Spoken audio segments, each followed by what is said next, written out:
श्रीगुरुभ्यो नमः परमगुरुभ्यो नमः श्रीमदानंदतीर्थ भगवत्पादाचार्येभ्यो नमः श्री वेदव्यासाय नमः हरि ओम हरि ओम कामधेनुर्यथा पूर्वं सर्वाभीष्टफलप्रदं तथा कलौ वादिराज श्रीपादोभीष्टदः सदाम् ರಾಮಾಚಾರ್ಯ ದಂಪತಿಗಳು ಮಂತ್ರಾಕ್ಷತೆಯನ್ನು ಪಡೆದು ಮರಳಿ ಮನೆಗೆ ಬಂದ ಮೇಲೆ ಶ್ರೀಮದ್ ವಾಗೀಶತೀರ್ಥ ಶ್ರೀಪಾದಂಗಳವರು ಬಾಲಕ ಶ್ರೀಮದ್ ವಾದಿರಾಜ ಗುರು ಸಾರ್ವಭೌಮರನ್ನ ಅರ್ಥಾತ್ ಭೂವರಾಹದೇವರ ಅವತಾರ ಅಂದರೆ ಭೂವರಾಹದೇವರ ಅನುಗ್ರಹದಿಂದ ಅವತಾರ ಮಾಡಿದ ಈ ಮಗನಿಗೆ ತಂದೆ ಭೂವರಾಹ ಎಂಬುದಾಗಿ ನಾಮಕರಣವನ್ನ ಮಾಡಿದ್ರು. ಭೂವರಾಹ ಆಚಾರ್ಯರು ಉಪನಯನ ಸಂಸ್ಕಾರವಾಗಿದೆ. ಭೂವರಾಹಾಚಾರ್ಯರು ವಾಗೀಶತೀರ್ಥರಲ್ಲಿ ಅಧ್ಯಯನವನ್ನ ಮಾಡ್ತಾ ಇದ್ದಾರೆ. ಸನ್ಯಾಸ ಕೊಡಬೇಕು, ಭಗವಂತನೇ ಆಜ್ಞೆಯಾಗಿದೆ, ಇದು ಸತ್ಯ. ಆದರೆ ಸನ್ಯಾಸದ ಲಕ್ಷಣಗಳು ಈ ಮಗುವಿನಲ್ಲಿ ಇವೆಯ. ಸನ್ಯಾಸಕ್ಕೆ ಪ್ರಧಾನಭೂತವಾದದ್ದು ಮಧ್ವ ಸಿದ್ಧಾಂತದ ದೊಡ್ಡ ಪ್ರಮೇಯ.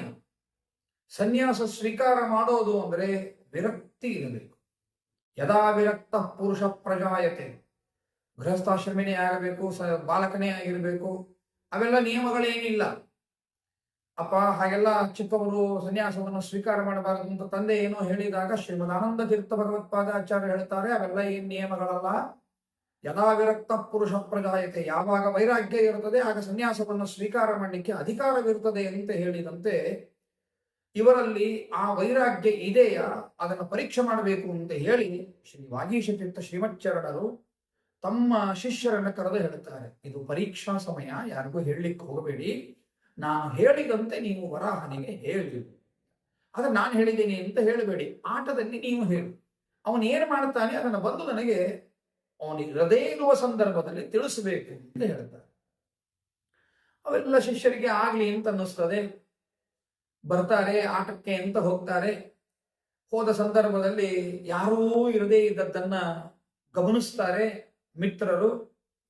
ಭೂವರಾಹಾಚಾರ್ಯರಿಗೆ ಅಂದ್ರೆ ಭೂವರಾಹನಿಗೆ ಬಾಲಕ ವಾದಿರಾಜ ಗುರುಸಾರ್ವಭೌಮರಿಗೆ ಹೇಳ್ತಾರೆ, ನೋಡು ಎಷ್ಟು ಹಣ್ಣುಗಳಿವೆ ಇಲ್ಲಿ, ಈ ಹಣ್ಣುಗಳನ್ನು ತಿಂದು ಬಿಡೋಣ, ಯಾರಿಗೂ ಗೊತ್ತಾಗುವುದಿಲ್ಲ. ಯಾರಾದರೂ ಇದ್ರೆ ಯಾಕೆ ಹಣ್ಣು ತಗೊಂಡಿ ಅಂತ ಗದರಿಸಬಹುದು, ಯಾರಿಗೂ ಗೊತ್ತೇ ಆಗಲ್ಲ, ಇಲ್ಲಿ ಯಾರು ಇಲ್ಲವೇ ಇಲ್ಲ. ಆದ್ದರಿಂದಾಗಿ ನಾವು ಯಥೇಷ್ಟವಾಗಿ ಹಣ್ಣುಗಳನ್ನು ಭಕ್ಷಿಸೋಣ ಎಂಬುದಾಗಿ ಮಿತ್ರರಂದ್ರಂತೆ. ಕೆಲವರೆಲ್ಲ ಆಯ್ತು ಒಳ್ಳೇದು ಹೌದು, ನಾವು ತಿನ್ಬಿಡೋಣ, ನನಗೆ ಈ ಹಣ್ಣು ಬೇಕು, ನನಗೆ ಈ ಹಣ್ಣು ಬೇಕು ಅಂತ ಒಬ್ಬೊಬ್ಬರೇ ಹಣ್ಣುಗಳನ್ನ ಆಯ್ಕೆ ಮಾಡಿಕೊಳ್ಳಿಕ್ಕೆ ಪ್ರಾರಂಭ ಮಾಡಿದರು. ಭೂವರಾಹನಿಗೂ ಹೇಳುತ್ತಾರೆ, ಅಪ್ಪ ನಿನಗೆ ಯಾವ ಹಣ್ಣುಗಳನ್ನ ಬೇಕೋ ಆ ಹಣ್ಣುಗಳನ್ನ ಆಯ್ದುಕೋ.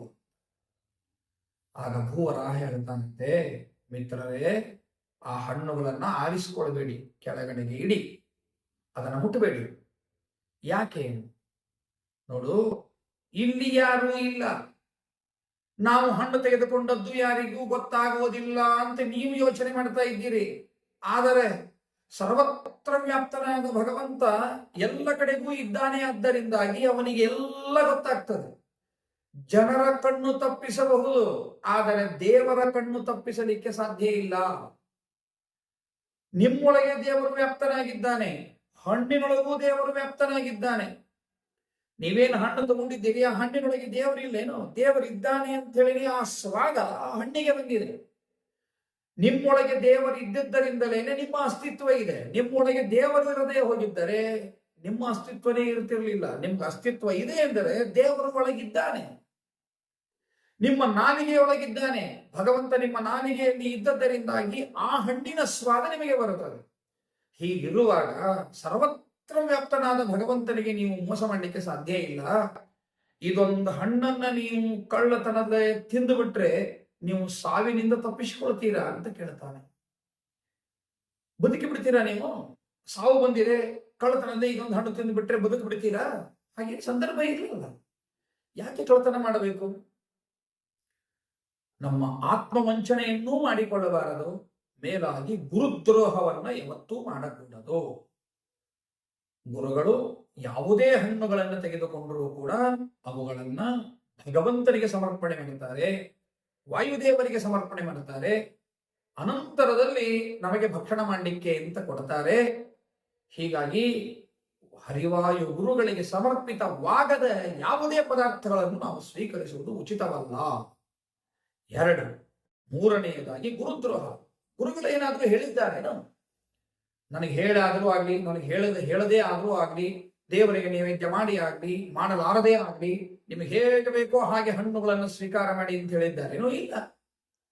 ಗುರುಗಳು ಆಟ ಆಡಿ ಅಂತ ಕಳಿಸಿದ್ದಾರೆ, ಆಟ ಆಡುವುದು, ಆಮೇಲೆ ಪಾಠಕ್ಕೆ ಕೊಡುವುದು ಅಷ್ಟೇನೆ. ನಮ್ಮ ಬೇಸರವನ್ನ ಕಳೆಯಲಿಕ್ಕಾಗಿ ಅಂತ ಆಟ ಇರ್ತದೆ ವಿನಃ ಹೆಚ್ಚಿನ ಸಂದರ್ಭ ಆಟಕ್ಕಾಗಿ ಅಂತಲೂ ಮೀಸಲು ಇಡಬಾರದು. ಬೇಡ, ಬಿಟ್ಟು ಬಿಡಿ ಅದನ್ನು.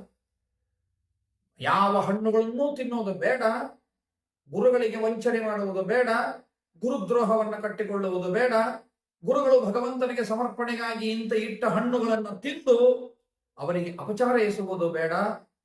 ಹರಿಗೆ ನಿವೇದಿತವಾಗದ ಯಾವ ಪದಾರ್ಥಗಳನ್ನು ಭಕ್ಷಣ ಮಾಡುವುದು ಬೇಡ. ಸರ್ವತ್ರ ವ್ಯಾಪ್ತನಾದ ಭಗವಂತನಿಗೆ ನಾವು ವಂಚನೆ ಮಾಡಲಾರೆವು. ಭಗವಂತನಿಗೆ ವಂಚನೆ ಮಾಡಿದರೆ ಅದು ನಮ್ಮ ವಂಚನೆ ಅಂತಲೇ ಅರ್ಥ. ಭಗವಂತ ತಕ್ಕದಾದ ಶಿಕ್ಷೆಯನ್ನ ಕೊಟ್ಟೇ ಕೊಡ್ತಾನೆ. ಮನಸ್ಸಾಕ್ಷಿಯಿಂದ ವ್ಯವಹಾರವನ್ನ ಮಾಡಬೇಕು ವಿನ ಜನಸ್ಸಾಕ್ಷಿಯಿಂದ ಅಲ್ಲ. ಜನಸ್ಸಾಕ್ಷಿಗೆ ಮೋಸ ಮಾಡಲಿಕ್ಕೆ ಸಾಧ್ಯ ಇದೆ, ಆದರೆ ಅಂತಸ್ಸಾಕ್ಷಿಗೆ ಮಾತ್ರ ಮೋಸ ಮಾಡಲಿಕ್ಕೆ ಸಾಧ್ಯ ಇಲ್ಲ. ನಮ್ಮ ಬದುಕು ಶುದ್ಧ ಬದುಕು ಅಂತಾಗಬೇಕಾದರೆ ಮನಸ್ಸಾಕ್ಷಿಯಾಗಿ ನಾವು ಕರ್ಮಗಳನ್ನ ಮಾಡಬೇಕು ಎಂಬುದಾಗಿ ಹೇಳಿದಾಗ ಅವರಿಗೆಲ್ಲರಿಗೂ ಕೂಡ ಬಹಳ ಸಂತೋಷವಾಗ್ತದೆ. ಗುರುಗಳು ಪರೀಕ್ಷೆ ಮಾಡ್ಲಿಕ್ಕೆ ಅಂತ ಹೇಳಿದ್ರು, ಅದಕ್ಕಾಗಿ ಹೀಗೆ ಮಾಡಿದೆ ಅಂತಲೂ ಹೇಳಿಲ್ಲಂತೆ ನೋಡಿ ಅವರೆಲ್ಲ. ಓ ಆಯ್ತಾಯ್ತು, ನಾವು ಕೂಡ ಹಣ್ಣುಗಳನ್ನ ಮುಟ್ಟುವುದಿಲ್ಲ ಅಂತ ಹೇಳಿ ಆ ಹಣ್ಣುಗಳನ್ನ ಮುಟ್ಟದಂತೆ. ಕೆಲವರಿಗೇನೋ ಅನಿಸಿರ್ಬೇಕು, ಏನೋ ಗುರುಗಳು ಪರೀಕ್ಷೆ ಅಂತ ಹೇಳಿದ್ದಾರೆ, ಆಯ್ತು ಇವನು ಮುಂದೆ ಪರೀಕ್ಷೆ ಗುರುಗಳ ಮುಂದೆ ಪರೀಕ್ಷೆ ಮಾಡೋಣ ಅಂತ ಮಾಡೋದು.